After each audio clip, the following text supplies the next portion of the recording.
Oke, Assalamualaikum warahmatullahi wabarakatuh. Selamat datang di pertemuan kedua perkuliahan algoritma dan pemrograman. Algoritma pemrograman.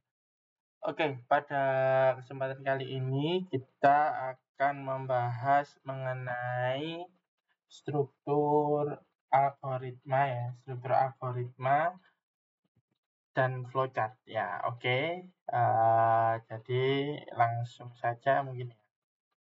Oke,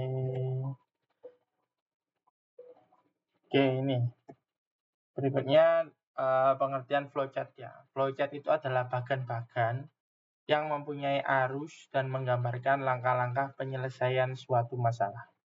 Flowchart program merupakan langkah-langkah atau instruksi-instruksi program yang menceritakan kejadian suatu proses satu dengan proses lainnya dalam suatu program secara mendetail yang diwakilkan dalam bentuk simbol atau bagan.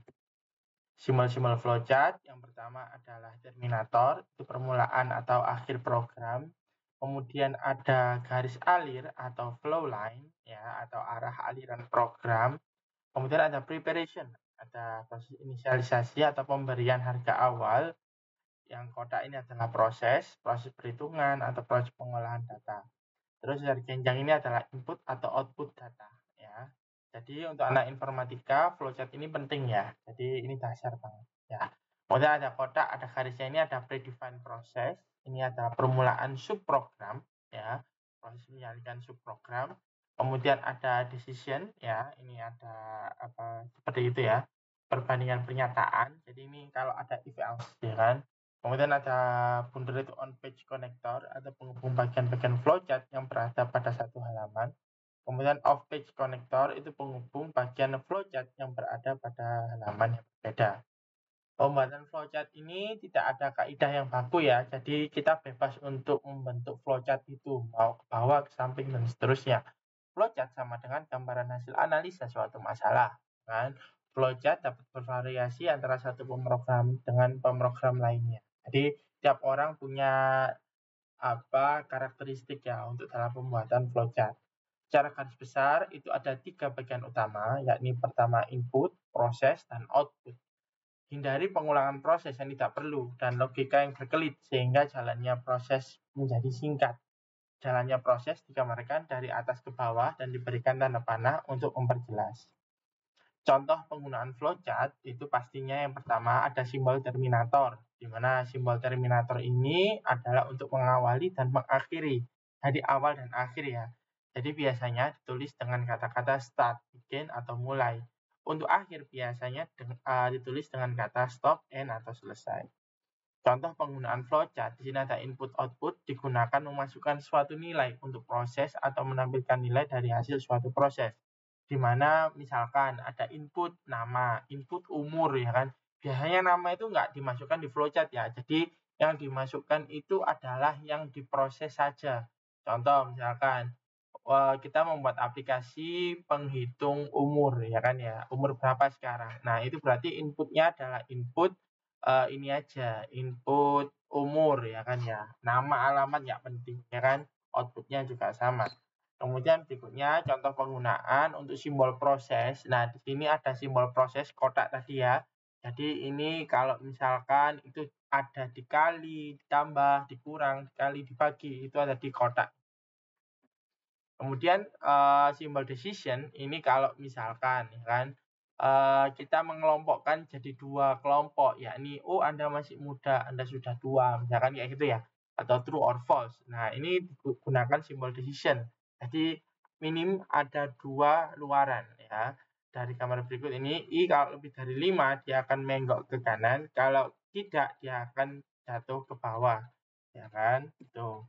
Nah, ini contoh flowchart program, yakni ada start, masukkan A dan B, C sama dengan A plus B, tampilkan C, N. Start, masukkan A, dan seterusnya ya. Genap sama ganjil. Nih. Udah ya. Nah, sekarang kita akan coba membuat flowchart menggunakan AI ya.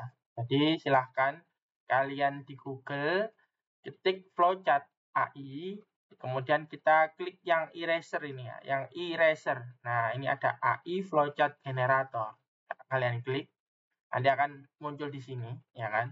Nah, Di sini kalian bisa masukkan prompt-nya. Contoh yang mudah-mudah aja ya. Contoh misalkan saya ingin membuat sebuah perhitungan ya, perhitungan umur ya kan. Dia masih tergolong masih muda atau sudah tua. Tapi menggunakan bahasa Inggris ya. Bisa kalian gunakan Google Translate atau ChatGPT ya kan ya.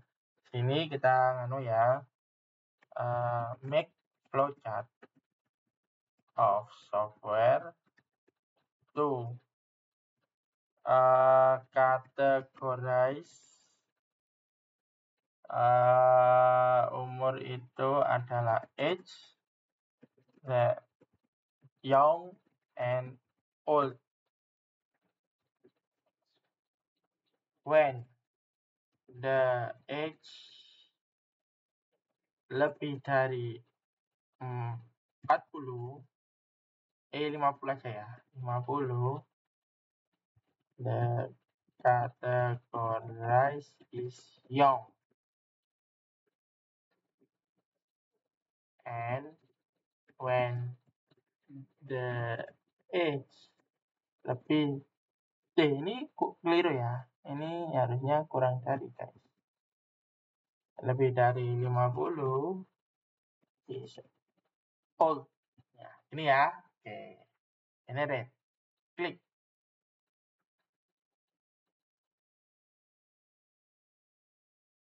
Nah, di sini kita tambahkan.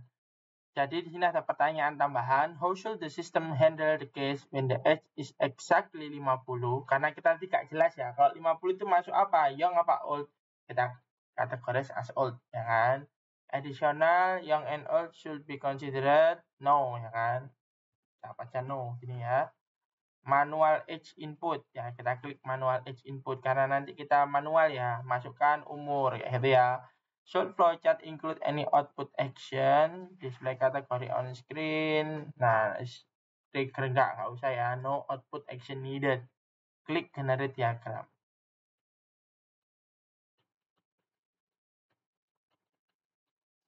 Nah, nanti akan dibuat, ya kan? Nah, selesai. Lupa ini juga ke bawah, Pak. Ya, enggak, ya kan? Ini bisa kayak gini, ya kan? Bisa ke samping juga.